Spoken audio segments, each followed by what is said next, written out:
দেব শুভশ্রীর সম্পর্কটা বিয়েতে গড়ানোর কথা ছিল। অনুরাগীরাও অধীর আগ্রহ নিয়ে অপেক্ষায় ছিলেন প্রিয় জুটির বিয়েটা দেখবেন।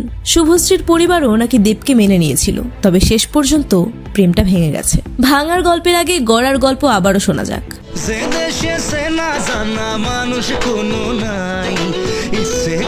দুজনের বয়স কম, একের পর এক সিনেমায় জুটি বেঁধে অভিনয় করছেন। দর্শকেরা দেব শুভশ্রীর রসায়নে মুগ্ধ হয়ে আছেন। 2009 সালে জুটির প্রথম সিনেমা চ্যালেঞ্জ নির্মাণ করেছেন রাজ চক্রবর্তী। বলা চলে রাজ চক্রবর্তীর আশকারায় দুজনের প্রেমের গোড়াপত্তন ঘটে। ছবিটি ব্লকবাস্টার। এরপর আর পেছনে ফিরে তাকাতে হয়নি। পরাণ যায় জ্বলিয়া রে, রোমিও থেকে খোকা বাবু, একের পর এক সিনেমায় প্রেম করেছেন এই জুটি।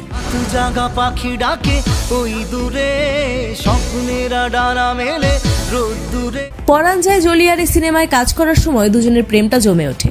সম্পর্কটা পারিবারিকভাবেও গড়ায়, তবে বিয়ের আগেই সম্পর্কটা চুকে যায়। হঠাৎ কি হয়েছিল দেব শুভশ্রীর? মাখো মাখো প্রেমে ছেদ ঘটল কেন? দুজনের প্রেমের মধ্যে দেবের জীবনে আরেক তরুণীর আবির্ভাব ঘটে। তিনি আর কেউ নন, রুক্মিণী মৈত্র। রুক্মিণী তখনও অভিনয়ে নাম লেখাননি, মডেলিং করতেন। রুক্মিণীর সঙ্গে দেবের সম্পর্কটা গোপন থাকে না, শুভশ্রীরও কানেও যায়। এরপর থেকে দুজনের মুখ দেখা দেখি বন্ধ, প্রেমও ভেঙে যায়। 2013 সালে মুক্তি পেয়েছে দেব শুভশ্রী জুটির শেষ ছবি খোকা 420। ভালোবাসার দাম তবু তোমার জন্য মনের দুয়ার খোলা যে রাখবো। প্রেম ভাঙার পর 2015 সালে ধূমকেতু সিনেমায় জুটি বাঁধেন দেব শুভশ্রী। ছবিটি প্রেমে ভরপুর। ক্যামেরার সামনে হারানো রসায়নকে জীবন্ত করে তুলেছিলেন তারা। 10 বছর পর ছবিটি আলোর মুখ দেখছে। এই মাসে সিনেমাটির মুক্তি ঘিরে দুজনের পুরনো প্রেম নিয়ে চর্চার শেষ নেই।